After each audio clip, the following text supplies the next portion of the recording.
was kind of a cool deal. Oh, we got to do that part too. Yeah, totally forgot Um, to hit the that's record okay. button. Yeah. So, I definitely stumbled along the way. I now have a kind of a little bit of a formula that I follow that I let people know about. I've always been one of those weird people that has wanted to use technology in some way. My business partner, Brandy, and I had a YouTube channel for a couple of years called Forgetting Freud. It's still up. Uh, our grief sections were our most watched and still are our most watched uh, uh, YouTube I can't videos as it goes. It also wound up helping our office a whole lot. And I also put my early podcast episodes up on YouTube too. And if you go look, I'm in a closet doing a podcast. So none of this is glamorous. It was all like not very polished. It was very kind of like I did the best I could and then grew along the way. A lot of it too was just putting myself out there, trying to speak at conferences, speaking for counselors and helping to educate them, and then starting developing messages that I wanted to make sure to communicate, and that grew into some paid speaking gigs, which I know we're going to dive into that a little bit. I also wrote a book. It's over there about law enforcement, marriage, and relationships, and there was not one out there. So it was identifying a gap and filling the gap, which has been really good. So now, currently, I have a product, a train the trainer program that I have done off of that, and speak regularly for and work with a lot of national organizations and seen as a subject matter expert. The thing is I went outside of my field, right? I went outside of the field of counseling to the field of first responder and law enforcement primarily. And that's where they pay me to come in to speak. And part of it was figuring out who has the money, because as much as I would love to have uh, small, tiny organizations come in to pay me to speak, it doesn't work that way. And so part of it is figuring out what's a fee that works.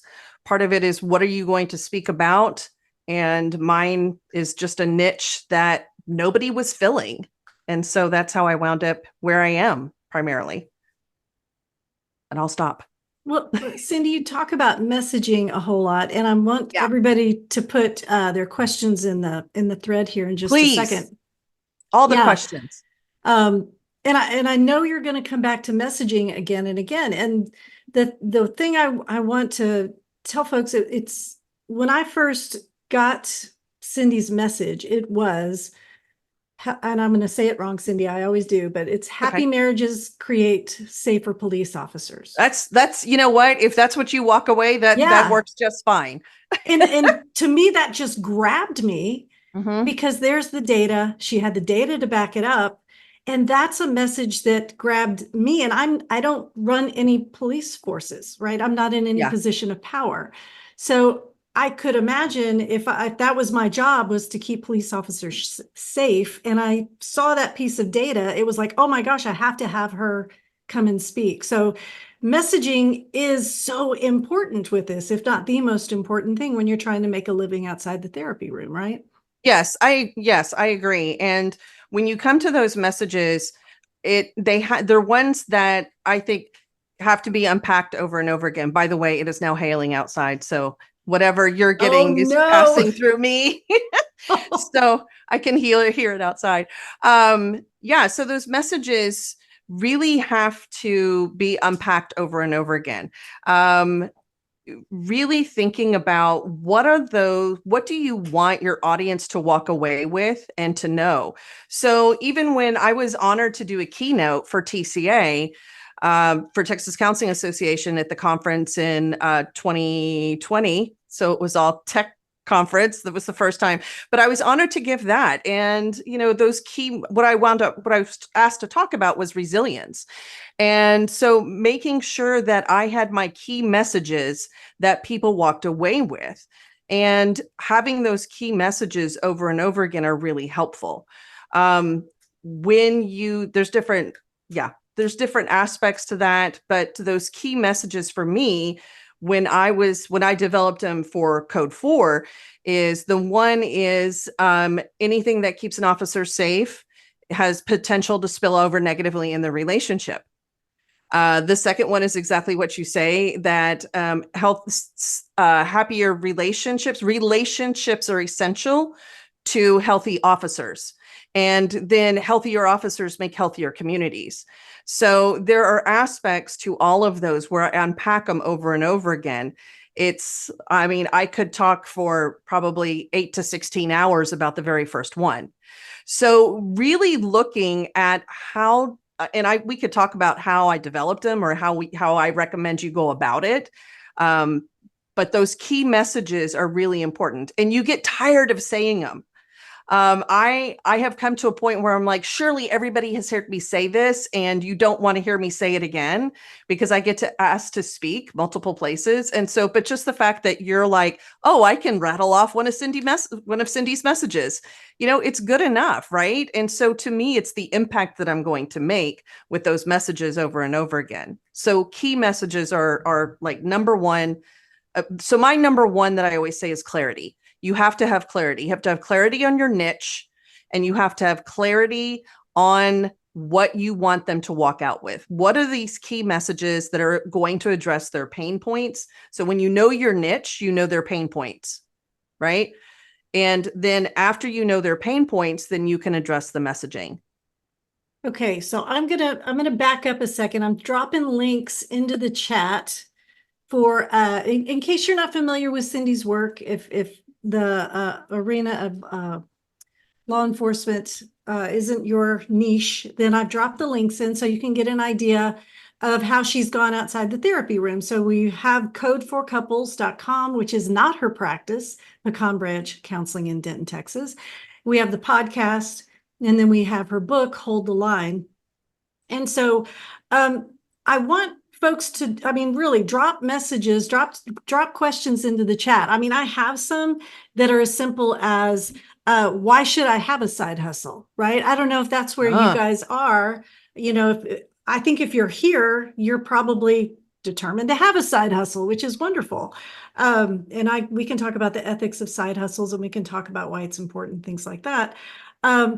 The other questions, these are from the Google machine. How can I become a paid public speaker? How do I monetize public speaking? How do I sell myself as a public speaker? Are podcasts a good way to make money? So am I sprinkling any questions into your heads here? Does anybody feel like dropping something into the chat?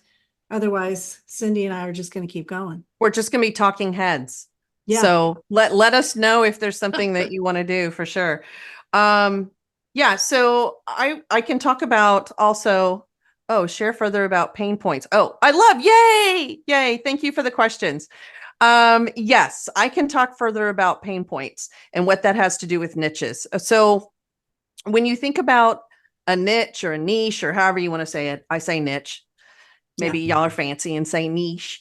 But when I think of that, what you are doing is you're selling what are their pain points? Why are they coming to you? So when I think of my community, normally their pain points are, I rank like number one on law enforcement divorce. Like that's what I rank number one on, is law enforcement. I think is number one or number two, law enforcement divorce, right? So in law enforcement or in first responders, because it does apply to a lot, but I niched down to law enforcement. It's what are their pain points? Why are they going to search for you? Why are they looking? What's getting them to type, and go into Google and search for information? And that's where you have the pain points. It's the same thing in the therapy room, that just putting out there that you're a great counselor and that you specialize in working with anxiety and you do EMDR many times isn't going to get people to connect. What I think Kate told me this years ago. Kate and I talk a lot, but Kate's like, you are the product. You've probably heard her say that. And that's a lot of it, is like people are coming to you to form that relationship.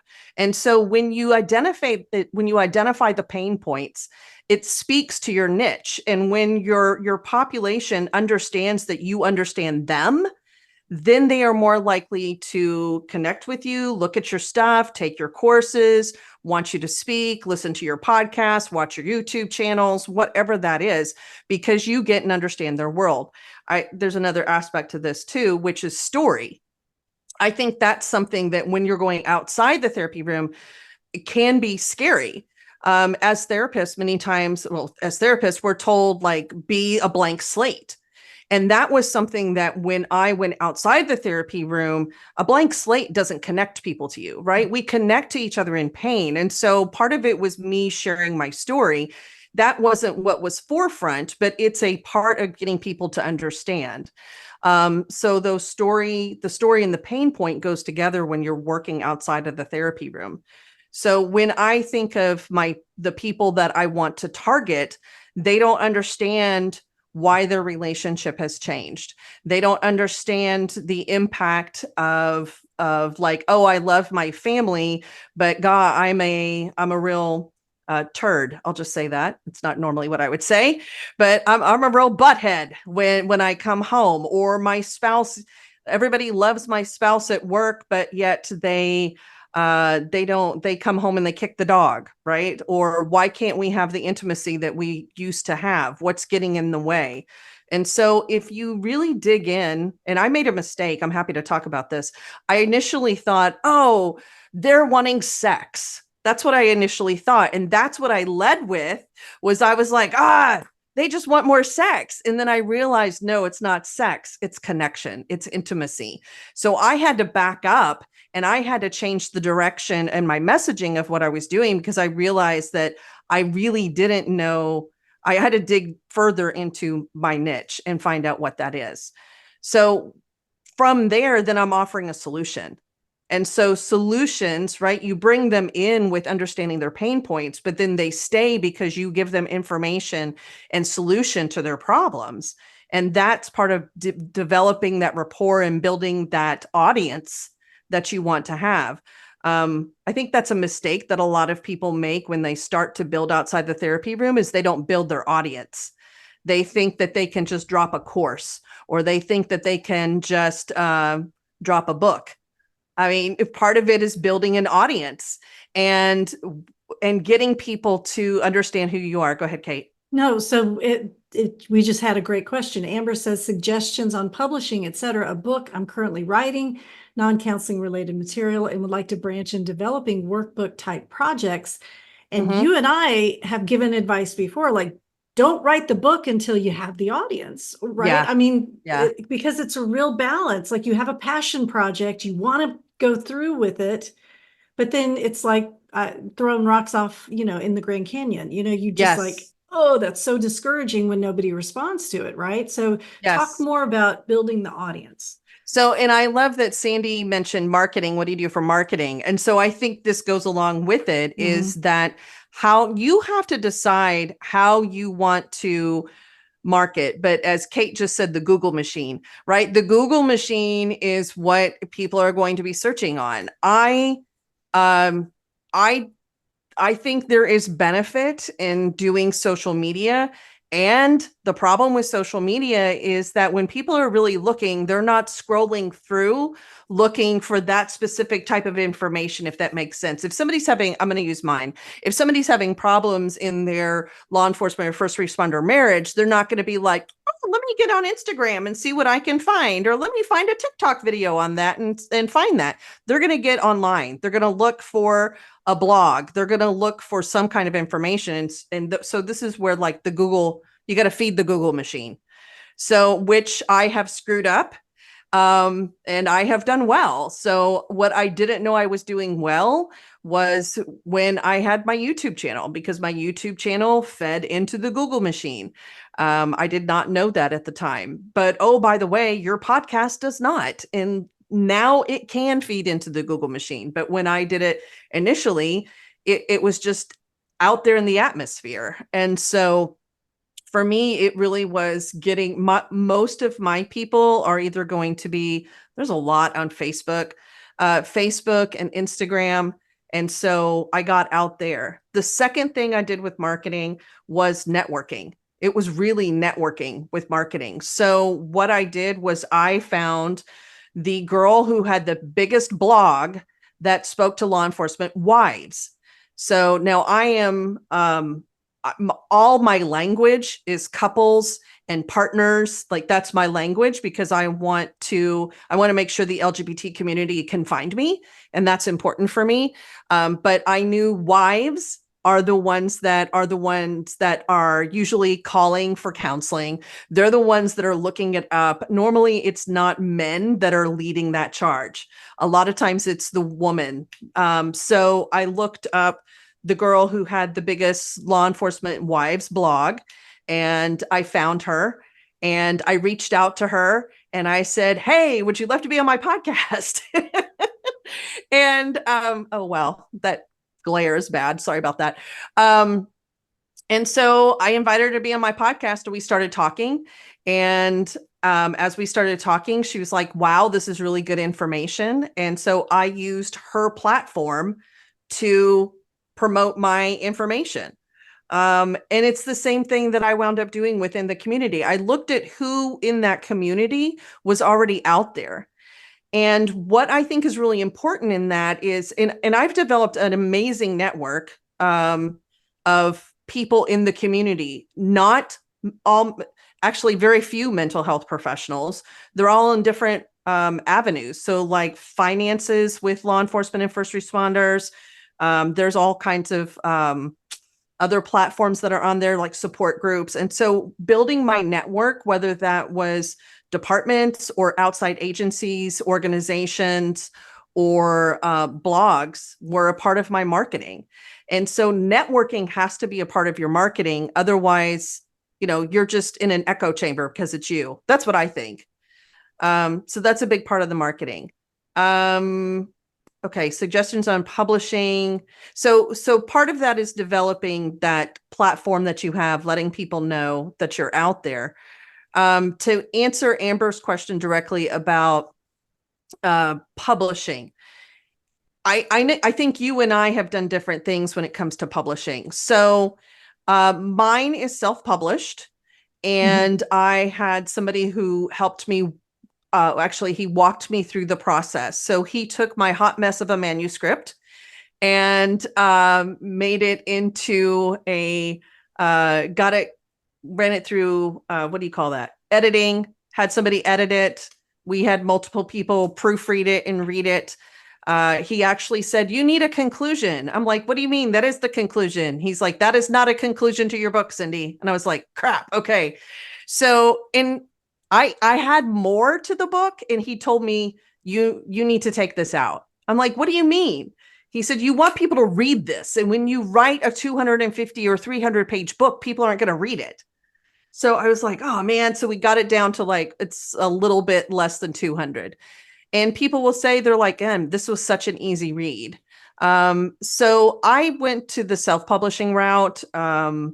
Ingram Sparks. Yeah. So Ingram Sparks, just uploaded into Ingram Sparks. They take care of distributing the book. So that's the publishing aspect as far as a book. But like workbooks, and depending upon the type and what you're doing there, you can self-publish through Amazon, or it could be a digital download too. Either way, I have both. And paying for those things, people pay for digital downloads without a problem. So I don't know if that works. There's actually a way to do it. I haven't researched it yet on Amazon too. You can do a print on demand with Amazon. But Candace, it's Ingram Sparks. And so, I've used a book coach. I know Cyndi is talking about using a book coach, but again, the workbooks, those things come after, there's a demand for it, right? It's, that's a lot of work to put in. And remember, the title of this presentation is making money doing these things, right? So if you're spending time and effort and energy and, and there's no audience, there's no real demand for it yet. So that's, I think, what you and I've talked about, Cyndi, that messaging, kind of trying to find out, okay, who are my people out there? Who's wanting this information? Then I'll produce it. Yes. And that's where I think the benefit of blogging is really it, blogging to me just doesn't go out of style. It's putting content on the internet, growing your audience, growing authority, which is really important. And as counselors, we already have authority because we have letters after our names. Kate has more authority than I do because she's a PhD. But Google looks at authority, right? Yeah, And so that's true. when you write about a topic over and over again, Google starts seeing you as an authority. When people backlink to your information, Google sees you as an authority. One of the easiest way I think to market, like I said, is use other people's platforms. When I'm talking to other counselors that want to do things, commonly what I'm saying is, whose podcast do you want to get on? So they don't have to talk about your specific topic, right? Nobody's out there talking about law enforcement marriage, but there are plenty of people talking about law enforcement situations in some kind. And so many times I reach out to them and say, hey, are you interested in my topic? This is what I talk about. I'd love to be on your podcast. One of my greatest allies out in California, he's like, that's the thing, is like people become advocates for your champions. That's the word I want to use. Like they become champions for your material. And so I have these champions now for my material. So get on other people's podcasts.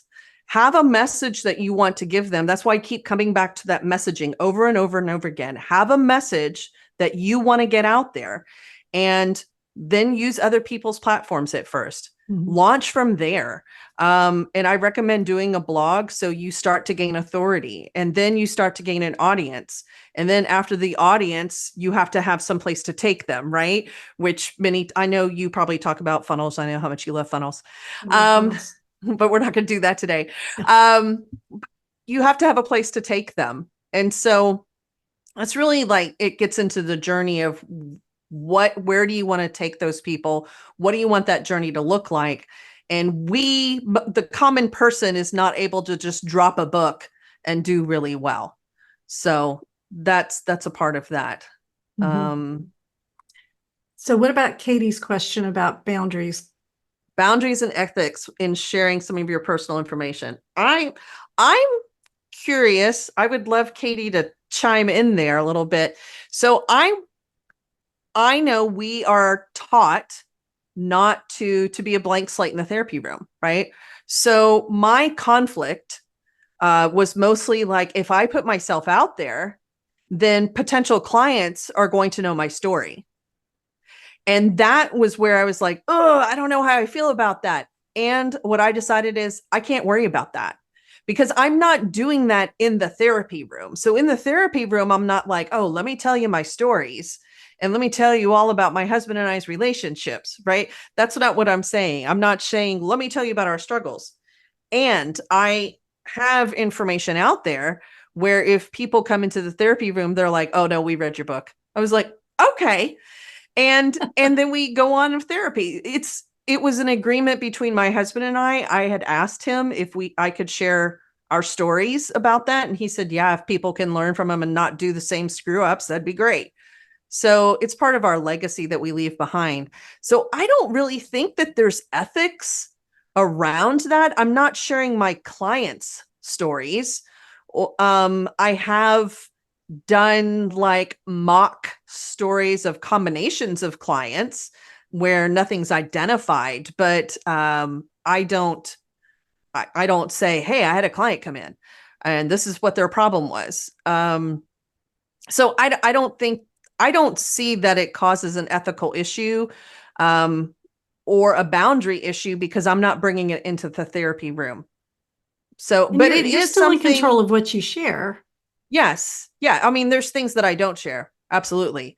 And it's just become a part of who I am. And I really do remember like putting myself out there and thinking, oh gosh, is this okay for me to share this information? Because it is out there. If you want to know anything, if you want to know about of course, people think they know me, right? Because they listen to my podcast or they read my book. And so they think they know all about me. And I'm like, I don't know you at all. So yes, that's a part of it. Katie, did she answer your question?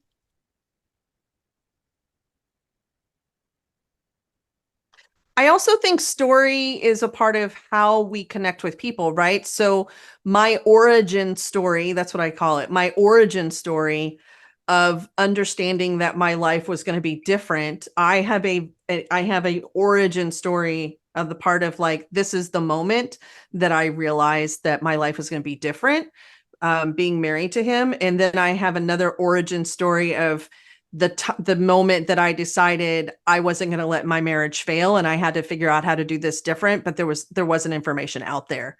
It was all like, put on your big girl panties and suck it up, buttercup, which is not who I am.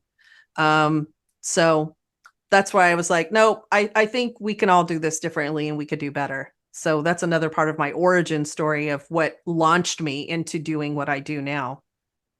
So expand on that a little bit, and because I Yeah. want to get to what Candace is asking about bad reviews, because when you take it outside the therapy room, I mean, we all kind of know the moment when we knew we wanted to be a counselor, right? I want to Okay. be a counselor. I want to help other people. Yeah. This is almost like another identity, because you're saying, no, I'm going to go out into the public. Like people will get pieces of me now, freely.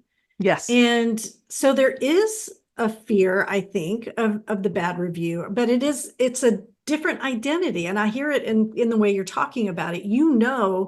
Everything you've ever said or done or written is memorialized. Like it's right there. Yeah. Yep. Yeah. I think so. That origin story for me was that moment where twofold, right? So twofold where I was like, oh, hey, maybe I should do what I tell other people to do in the therapy room, which is to get curious about their partner. And so me getting curious about his side of things and what his life was like and what he goes through and why he does what he does. And the secondary aspect of that was it wasn't going to do any good with me just holding on to it and put it in a box. And so me sharing that was part of my story. As far as reviews, I mean, I have a bad Google review or two, like she sucks, go to another therapist, and specifically named a different therapist. I'm not going to get away from that. But as far as bad Google reviews based upon the content that I put out, I don't really have that. Now, have I gotten skewered on social media before? Oh yeah. Think of 2020 was a time for that. Let me tell you, I got all kinds of hate comments from people that don't like law enforcement to counselors who thought that I was doing the wrong thing. It was bad. It was bad in 2020 to over social media, but I never got bad reviews on, I'm like knock, knock, knock on my book or or my podcasts or anything else. But yeah, just like anything else, right? People can give you a bad Google review on your practice. For me, I can't fear those. If people are going to give me a bad review, they're going to give me a bad review. And I just hope that what I put out there helps enough people that it mitigates the people that find it unhelpful. Well, to circle back though to what you said about blogging, you built an audience and had been giving people tastes and bits and appetizers and YouTube videos. They had been consuming your content long before you ever packaged it up into a book, right? So, and I know with my first book, it really was my blogs. Like it was basically all my blogs in a book, right? So yeah, they had been out in the public, and that's something that again, going back to marketing and finding your audience pain points and how you're going to connect with them, you're going to connect with them long before you ever put the book out there, right. Or the podcast. Yeah. Yes. I was connecting with my audience for 4 years. I swore I wouldn't write a book. Kate may remember me saying that. I'm not writing a book. What do I want to write a book for? She was like, all you got to do is package your blogs. And I'm like, I don't want to do that. I had some mentors, other mentors too, that were just like, you've got to do this. What happens if you don't do this? And I went, oh, fine, I'll write it. So, and I'll tell you, I was excited to write it initially. And then I got halfway in and I was like, oh my gosh. And it was like forcing myself to write for time periods because I'm one of those, I'm like sparkly object, right? But forcing myself to write for those periods of time was hard, and getting through it was initially hard. Ellie just said I did it all wrong, but I'm cleaning it up now. Girl, I get you. That's what I keep telling people. Like there's aspects that I definitely did wrong. But that's why we share, right? That's why we tell everybody else where we did it. So you said a minute ago that the chances of you making it big as an author are kind of slim to none. yeah. So when you become a paid speaker, or yes. let's say you get that speaking gig, right? Yes. Talk about how that book goes into that messaging or that. So you taught me that a little bit though, because I remember you and I would get together and you were like, it's the best calling card you'll ever have. I mean, I remember you telling me that when we would talk. It was, so writing the book wasn't hard because I knew what my messages were. And I knew the journey I wanted to take my people on. And I had the backup of doing the podcast for so long and the blogs. So, and when I do a podcast, I write a blog to go along with it. So those aren't unique. I'm just making use of the content in two different ways, actually three different ways because of YouTube, right? So you drop it in different ways. So I knew what I wanted to write about. I knew the messages that I wanted to get out there. And I knew what I wanted to cover was the basic psychology of what's going on and the conditioning that comes with it. So I knew that because that seemed to be the most powerful part of when I would speak. Because at that time I had some small speaking gigs, mostly local. And I actually applied to speak at the police chief conference back in maybe 2018, 2019. That was one of those things of like, I'm going to apply for the police chief conference, which is an international conference, by the way. I was shocked that I was able to get in. Now I can't get in. I don't really understand, but there's just a whole lot more out there now. But so I knew what my audience liked. I knew those important messages, and the book backs that up. And so now I get it two different ways. I get it two different ways. Let me say that again.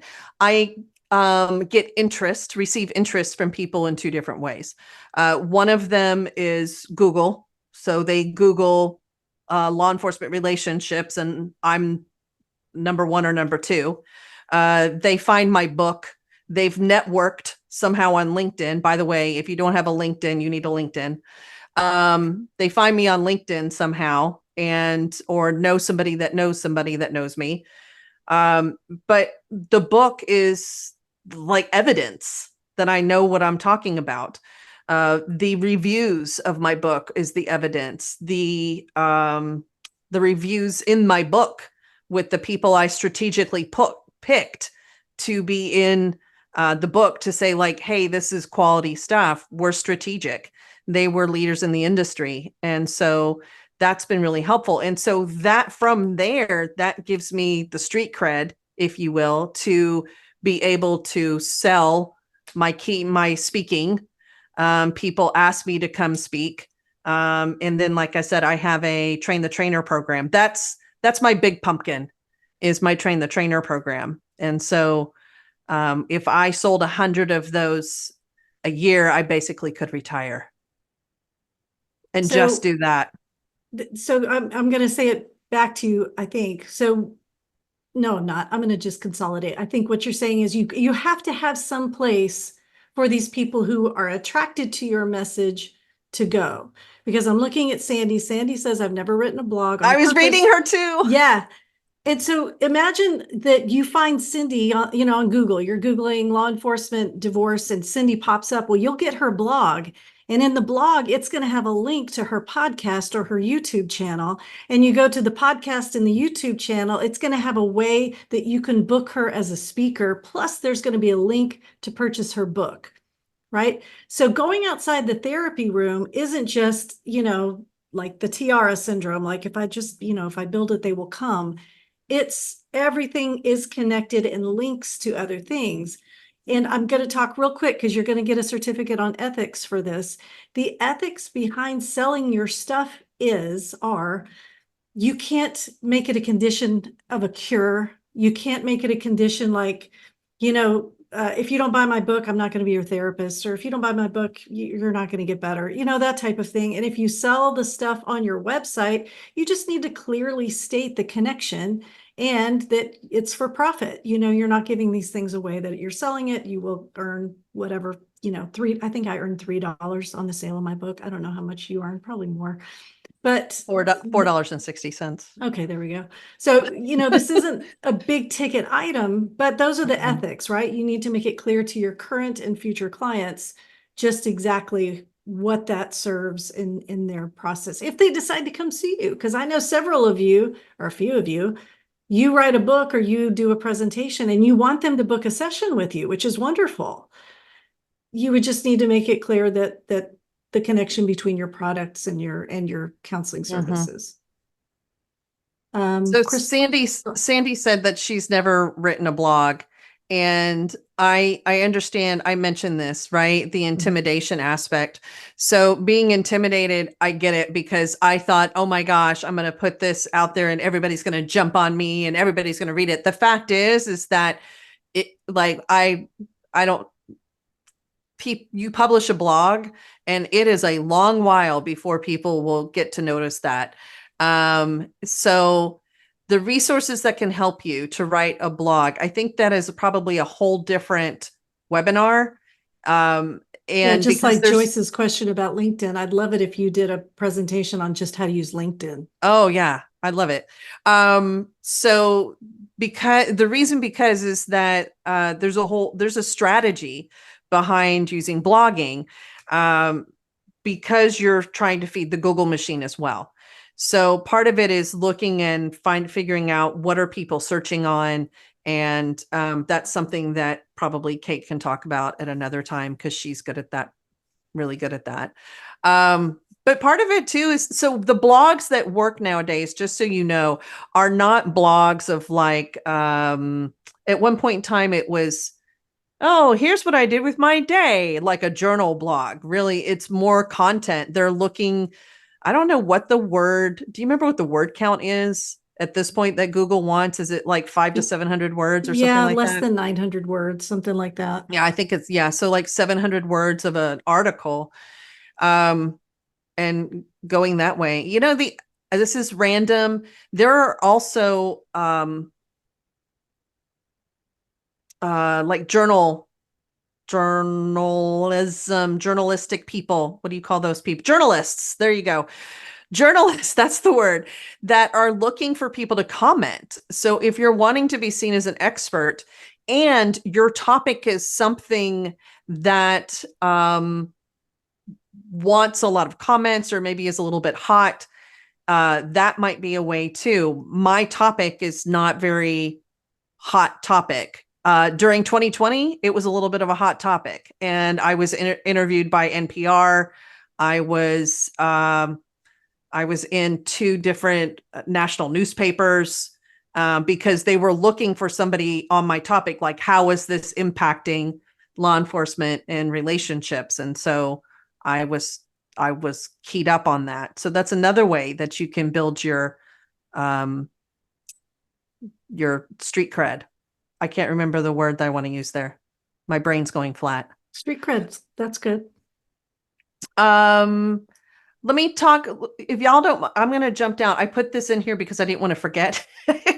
I think it's important that you research your competition, for a couple different reasons. You want to find out what's already out there. So that's part of what I was looking at. Was I thought, first of all, I'm that person of like, oh, this is a really good idea. This is going to be awesome. I'm going to go do this idea. And then I start second guessing myself. And I go, this is dumb. Other people have already written about that. Why would somebody want to listen to me? And then I can go research and prove myself that I shouldn't like walk into something, because I actually thought I should start a blog back in 2015, and people like weren't into blogging back then. I mean, I started my YouTube channel with Forgetting Freud in like 2014. It's kind of crazy. So, I had these ideas, but I'd always talk myself out of it. So be careful in looking at the competition. One, I think it's important to look at the competition because you already know what's out there. And so you start to find out, is there a market for this? So that's something. The other thing that I saw in my competition was I saw, that's interesting. They don't have the same angle I do with this. So that was good information for me too. The other thing that can be dangerous with competition is that you can talk to yourself out of doing it because you think, oh, everybody's already doing it. You have your own unique view. You look at it through a different lens. You have your journey, you have your story, you have your unique way of looking at this topic. So even if there are other people out there doing it, I recommend dipping your toe in the pool, because the way you're going to see it is not going to be the way other people see it. So just because I see it through my lens doesn't mean there's not room for other people to talk about the psychology behind law enforcement relationships, because they see it through a different lens. So Rebecca Lynn, who's the Proud Police Wife blog girl, like she sees her view, but she has kids. I don't have kids.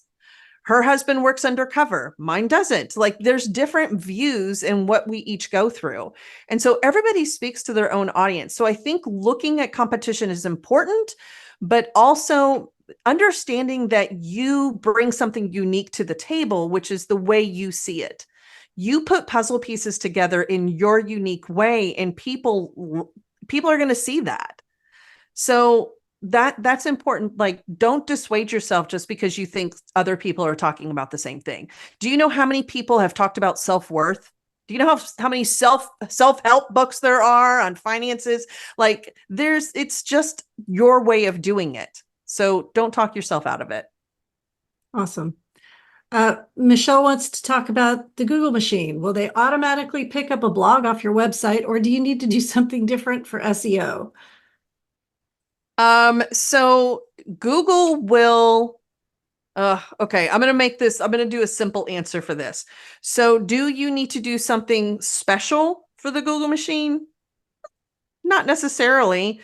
And if you want, when you're looking at search engine optimization, what that's looking at is what are people searching on? So in my world, there's not a lot of people out there searching for how does law enforcement affect my marriage, right? What they search for is law enforcement divorce, like I said, or law enforcement PTSD. Like that's what they're searching on. A lot of people don't understand or recognize that the training in law enforcement impacts the way their officer connects. And there's just a whole psychology behind it. But most people are not looking for that. So I wind up ranking, right? Having the search engine optimization or the keywords in these other areas.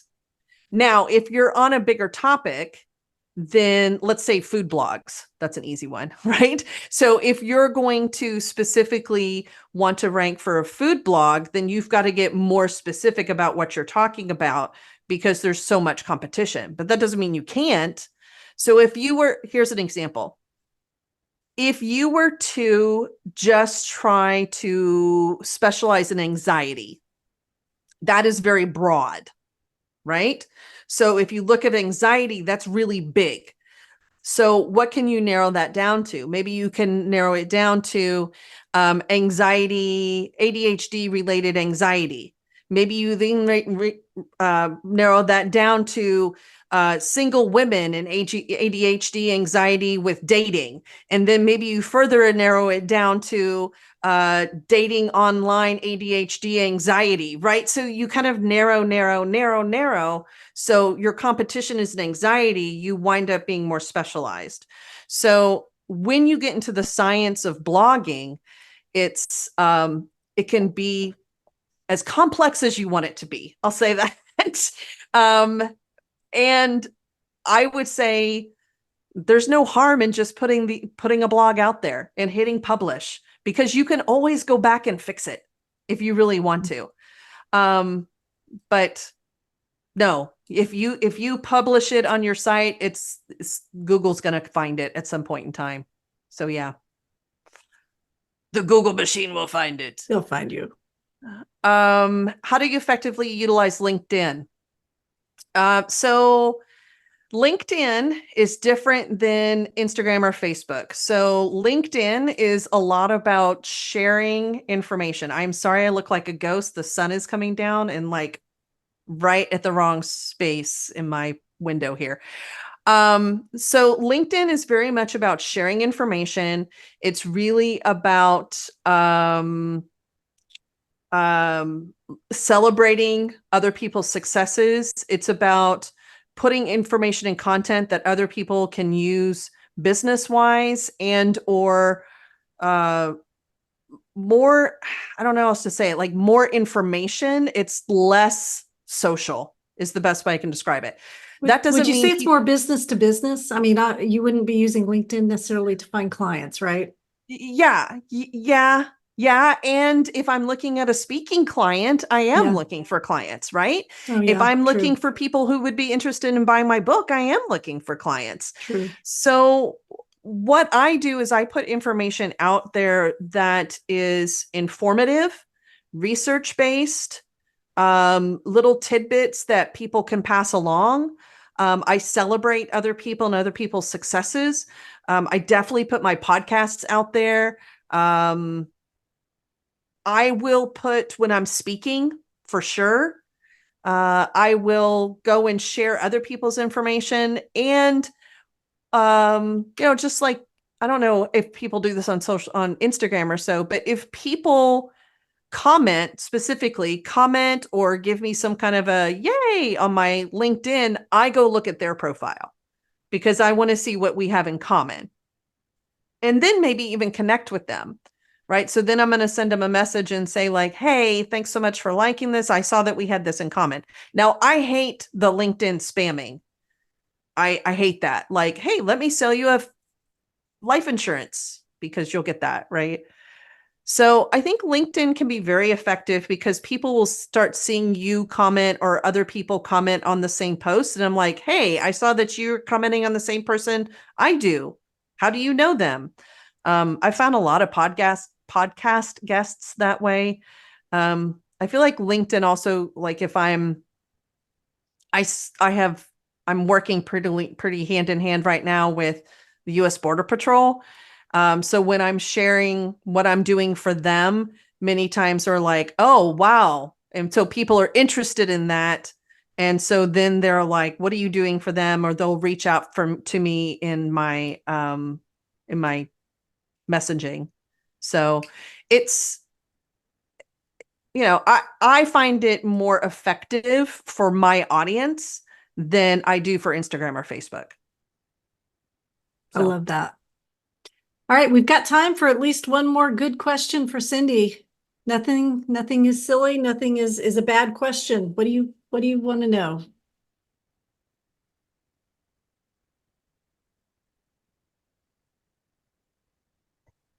I would like to comment on one thing, because nobody's writing this, but I know this has to be a curiosity question, which is pricing. And I think that is a great, I see some nod. Yep. We didn't want to ask, but yes. So pricing. So when I am speaking, it depends upon it used to depend upon where I was speaking. And I used to say like, oh, I've got to go here and fly and all these other things. And I would not charge for the time I had to prep, and I would not charge for the time I had to recover. And even the federal government pays me for that, because I contract with them. I contract with a national nonprofit right now. And they're like, yes, you get a day of prep, you get a day to speak, and a day to travel. And I'm like, well, good gosh, right? We all need to do that. So that's really what I factor in. And what I factor in is how much would I be making in the therapy room? This is where I started. It's like, how much would I be making in the therapy room for those 3 days? And I will tell you that was scary when I started to do that, because I'm like, oh, that looks like a big number to me. Who's going to pay me for that? And there are people now that they'll say, I had somebody from Ohio reach out to me and they're like, well, our budget is $700. I'm like, including travel? They're like, yes. And I'm like, I can't get a plane and a hotel room for that. So I'm sorry, I'm not your person. So part of it, I think, is I know I started speaking locally. I videoed things. So then I developed a speaker reel so people could see me speaking, because that way they get to know who you are, right? So when you're thinking about the medium you want to use, whether it's a podcast or a blog or YouTube, part of it is people seeing you and hearing you. So I think that's my podcast was my best marketing, because people hear me speak. And then from there, I started doing things locally, and then I started getting more brave and asking for really my value. That's where I started with what do I make in the therapy room for 3 days? Because if I'm speaking on one, I need 1 day of prep, 1 day of travel, kind of basically, and that's how I package that together. But I do discount it. So like I'm working with a local PD, and I'm just discounting that because it's a 1 hour drive and I'm speaking for 2 hours and I'm coming back home. So I'm not charging them my full rate. And that goes up, like it's going to be going up as I go along, and that's outside of travel. Travel is extra, right? So I add that on too. But I want to be accessible for my audience, and I want to honor my time. And so finding that sweet spot is really important, to honor your time and recovery, as well as being accessible to your audience. Like, I'm not going to charge $10,000. But Cyndi, isn't that why you have a book and a podcast too? I mean, they can access you, right? They can buy your book. They can listen for free on Apple Podcasts. I mean, you're accessible. You're charging what you're worth if they want your face in the same building as them. Yes. So let me tell you a little bit about what I mean there. So for example, really quickly, because I know it's 6:00. So for example, I am speaking for the Michigan State Troopers Association. And so I'm going up to Michigan, fabulous venue, by the way, that they're paying for. Love it. And what that's going to do is that is going to get me in front of a ton of other people that could potentially have me coming in. So to me, I would rather that I'm charging them my normal rate, and I'm going up there and doing that, which is accessible. And that could give me more gigs as it goes along. So I'm comfortable with my rate. I know there are people in my industry that charge $10,000 and $15,000 to come and speak, and I just don't want to. I mean, I'll tell y'all what I charge. So I charge $4,500 to go in and speak, and that's then they have to pay travel on top of that. So that's what mine is right now, and that'll probably be going up in the next year for sure. Awesome. So Cyndi, you do consultations, maybe even a little bit of business Yes, coaching, a little bit? yes, How I can do. people contact you? It's CyndiDoyle.com, which is CYNDI Doyle.com. And you can find me there. I also have a free guide that it covers some of the points that I made today about the clarity, the story, the research. I didn't really get into that, but then also mindset networking, and then Kate's favorite topic, which is strategic planning. How can they get the guide? Is there a link I can grab? Yes. Yeah. So there's a link in my, Gotcha. It's just go to my website. It's the very top page there. Okay. I'm grabbing that and I'm dropping that in the chat as well. The 6 strategic elements. Yes. Okay. Yeah. Cyndi knows her stuff, and I highly recommend you reach out to her and ask her any questions you didn't feel comfortable asking here. I mean, I know, it's talking about money, talking about new ventures, talking about passion projects, all of these things. And Cyndi and I, we will probably talk you out of writing a book before we'll ever talk you into writing a book, just because we want you to do the groundwork so you're successful. There's no sense in getting discouraged by this process. Getting outside the therapy room is wonderful. I mean, it's amazing for what it can do for your business. So Cyndi, thank you so much. And yeah, everybody just feel free to reach out. And I'm Kate Walker. This is Texas Counselors Creating Badass Businesses. And give us about 2 weeks and we will get you your certificate. Have a wonderful evening. And thanks again for joining. See you guys.